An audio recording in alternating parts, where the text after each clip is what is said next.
기본적인 것만 제가 가르쳐 드릴게요. 자, 아까 얘기했던 식물도 인삼처럼 강력한 힘을 내는 게 있고, 깍두기나 콩이나 우리가 먹는 소소한 것들도 어느 정도는 기울어져 있다는 것을 말씀을 드렸어요. 그죠? 그러면 이것이 우리가 표현하여야 한다면, 자, 부추는 따뜻한 건가요? 차가운 건가요? 부추. 따뜻하죠? 자, 오이는요? 차다. 어떻게 알아요? 느낌상. 그럼 오이하고 부추를 섞어서 먹으면 뭐예요? 아니, 뭐예요? 그 음식 이름이 뭐예요? 오이 소배기. 그죠? 그렇게 해서 만들죠? 자, 그럼 인체가 이 오이 소배기를 먹었어요. 우리가 지금 그걸 먹었어요. 그러면 인체가 쓰이는 것이 다 쓰일까요? 아니면 하나만 쓰일까? 우리 배웠죠. 그죠? 둘 중에 하나는 따뜻한 거, 하나는 차가운 거예요. 그러면 분명히 하나는 쓰이고 하나는 쓰임을 못 받는 거예요. 굉장히 조화롭고 지혜롭게 음식을 구분해. 김치, 배추는 뭐예요? 차갑죠. 고춧가루는 어때요? 따뜻하죠. 생강, 파, 마늘 다 짬뽕에도 우리가 김치를 만들죠. 그럼 김치는 누구나 먹어도 돼요, 안 돼요? 이것도 되고 이것도 되죠. 그래서 지혜로운 거예요. 우리 선조들이 굉장히 지혜롭게 만든 거예요. 배추만 먹으면 몸이 보여. 어떤 사람한테는. 그래서 배추김치 먹는 것도 이렇게 섞어서 잘 만들어요. 그러나 지금 배웠죠? 배추김치를 먹으면은 쓰이는 게 있고 쓰이지 않는 게 있다는 거예요. 그래서 우리가 지금 먹고 있는 반찬들을 이렇게 소소히 먹고 있으면 우리 선배님들이 갔던 곳이 어디예요? 요양병원으로 갈 수밖에 없는 거예요. 똑같이 먹으니까. 이제는 배추김치를 먹더라도 그냥 백김치를 먹고 열무김치 드시면 되잖아요. 굳이 그걸 섞어서 먹을 필요는 없다는 거예요. 그래서 인체가 받아들이는 것이 분명하게 잘 받아들이는 식물을 취할 수 있는 것. 그래서 지금 얘기한 대로 차다, 따뜻하다 얘기했죠? 그러면 인체도 어떤 사람은 열이 많은 사람, 어떤 사람은 차가운 사람. 자, 그래요? 자, 인체가 몸이 따뜻해요. 그러면 어떤 음식이 땡길까요? 찬 음식이죠. 정확해요. 그럼 인체가 조금 차요. 그럼 어떤 음식이 땡길까요? 따뜻한 거죠. 자, 이제 다 배우셨어요. 다 배웠어요. 내가 찬지 더운지 이것만 알면 되겠죠. 식물도 찬지 따뜻한지 이것만 알면 되겠죠. 그러면 그거를 가르쳐 드릴게요. 아주 심플하게. 자, 지금 이게 시골에 자랐으니까 파는 생긴 모양새가 어떻게 생겼어요? 좀 뾰족뾰족하죠. 상추는 어때요? 입이 덥죠. 자, 뾰족하고 넓다. 이걸 딱 생각해 보면 아주 쉬워요. 그러면 뾰족한 게 뭐가 있나요? 마늘, 부추, 양파, 어때요? 생강. 다 따뜻하죠. 그럼 누가 먹으면 제일 좋겠어요? 몸이 찬 사람이 드시면 열을 받죠.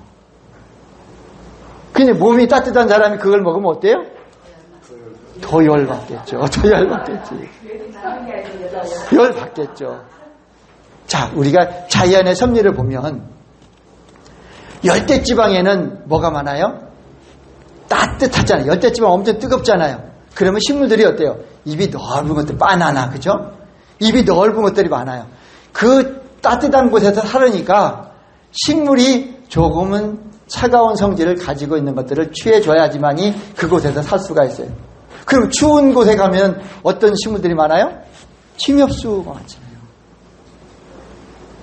그 따뜻한 기운을 좀 받아서 좀 살아라. 그래서 열대지방과 추운 곳에는 이 식물에도 이런 여러 가지의 조화를. 우리나라만 유독히 따뜻하기도 하고 춥기도 하고 다 섞여져 있죠. 그래서 우리가 좀 섞어 먹기 때문에 그런 어려움이 좀 있습니다. 그래서 이제 식물들은 따뜻한 거, 차가운 것은 이제 구분이 됐나요? 네. 됐어요? 그러면 이제 퀴즈를 낼게요. 그러면 포도는 따뜻해요, 차가워요? 포도. 잎이 넓으면 어떻다고 그랬어요? 좀 차가운 성질을 가지고 있다고 그랬죠. 잎이 넓은 이유는 햇빛을 자기가 추우니까 햇빛을 많이 보려고 잎이 커진 거예요. 해바라기 어때요? 열심히 해를 따라가죠. 해바라기는 차가운 성질을 가지고 있는 거예요. 그러면 잣나무 뾰족뾰족하죠? 잣은 어떻게 했어요? 따뜻한 성질을 가지고 있다고 생각을 하면 돼요. 이해가 되죠? 소나무는 굉장히 따뜻한 성질을 가지고 있어요. 자, 인삼도 따뜻한가요? 따뜻하죠. 어디에서 살아요? 그늘 속에서. 자기가 따뜻하니까 그늘 속에서 살지. 자기가 추우면은 어떻게 했어요? 햇빛에서 살아야죠. 그래서 햇빛에 노출되고 자기의 그 생명력을 광합을 위해서 입이 넓어진 것들은 이 식물 중에 우리가 뭐가 있어요? 배추도 있고 케일도 있고 넓은 거, 깻잎도 있고 또 뭐가 있나요? 양배추도 있고. 그거밖에 없나요? 먹을 게? 시금치도 있죠, 그죠? 입이 좀 넓은 것들이에요. 그리고 이게 따뜻한지 차가운지는 또 한 가지 기준을 둘게요. 그러면 벼하고 보리 아시죠? 벼하고 보리. 자, 벼집에서 나오는 걸로 새끼를 꼬죠? 보리로 나온 걸로 새끼를 꼽니까? 벼죠. 이 식물의 잎이 질긴 걸수록 따뜻한 성질을 가지고 있고 식물의 잎이 연할수록 차가운 성질을 가지고 있어요. 그래서 나물들 이제 캐러 다니면서 이제 보면 곰치는 그럼 어떻게 했어요? 입이 넓긴 하지만 질기죠. 그러면 어때요? 따뜻한 성질을 가지고 있다는 거예요. 또 가르쳐 드릴게요. 그럼 연근은 어때요?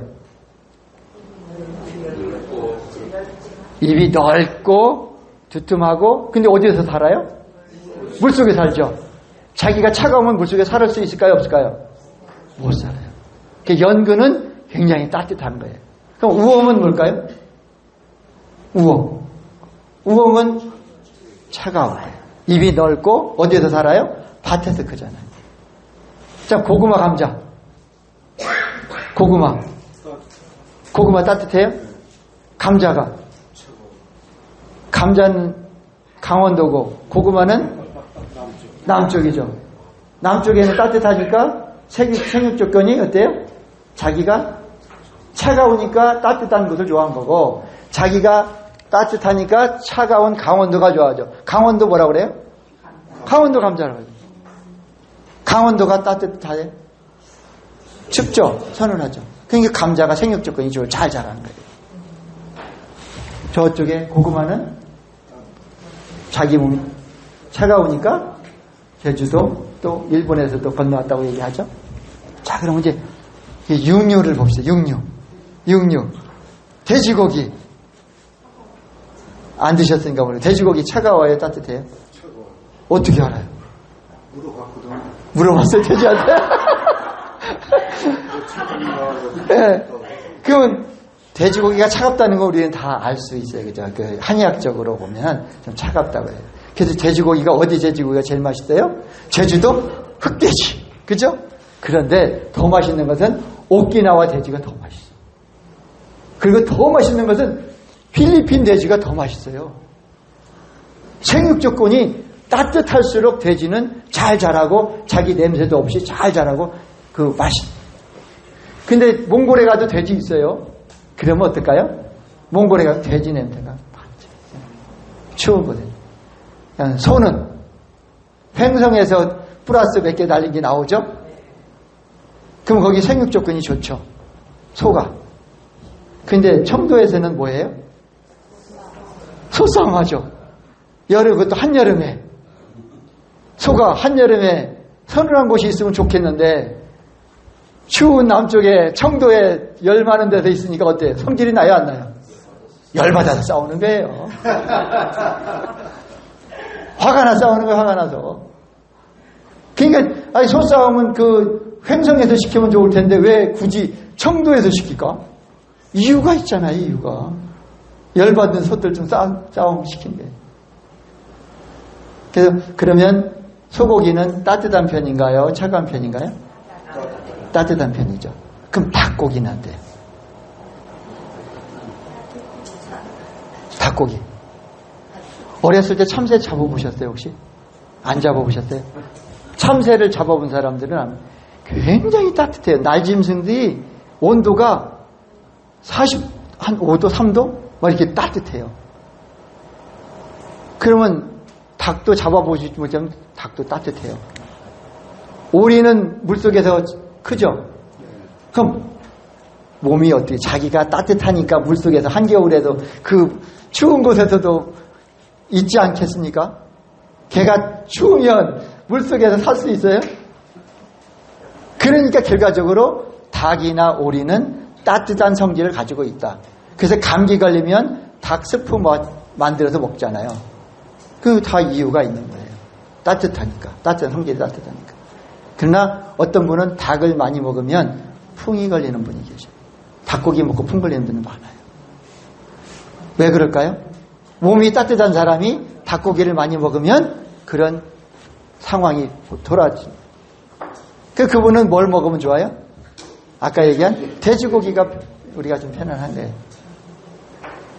서두에 지금 제가 얘기한 환자들, 암 환자 이런 분들은 그거에 해당되는 거 좀 건너뛰고 안 드셨을 좀 우리는 또 안 드실 수 없잖아요, 그죠?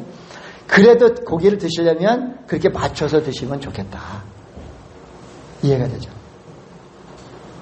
오키나와의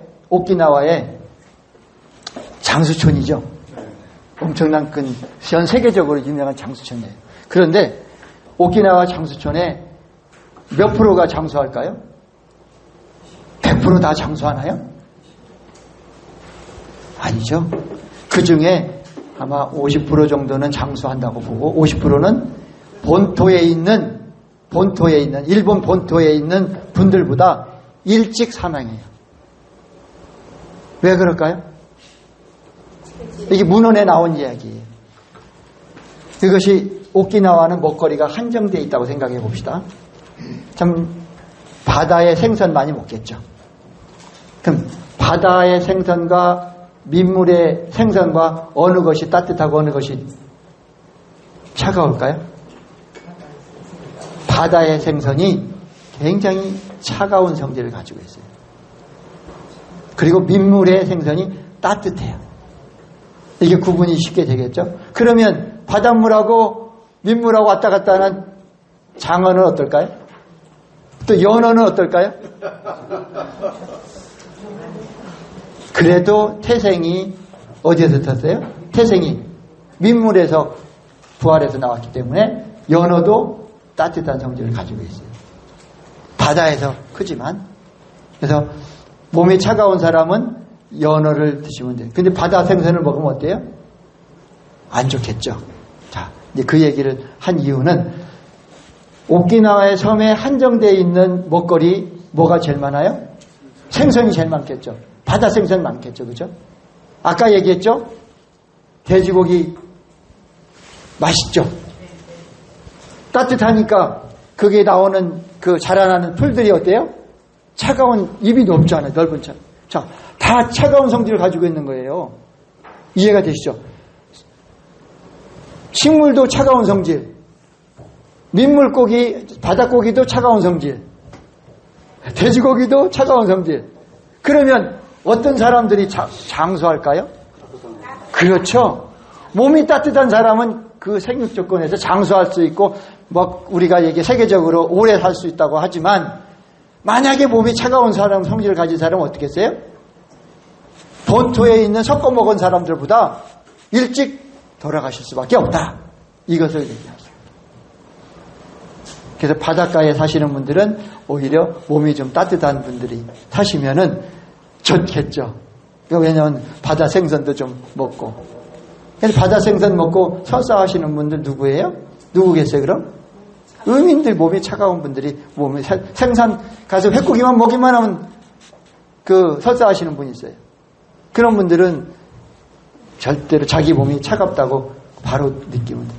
자, 이제 여기서 커피 드시면서 잠을 잘 주무시는 분 있어요? 커피만 드셔도 아무 문제 없어요? 잠 주무시는데?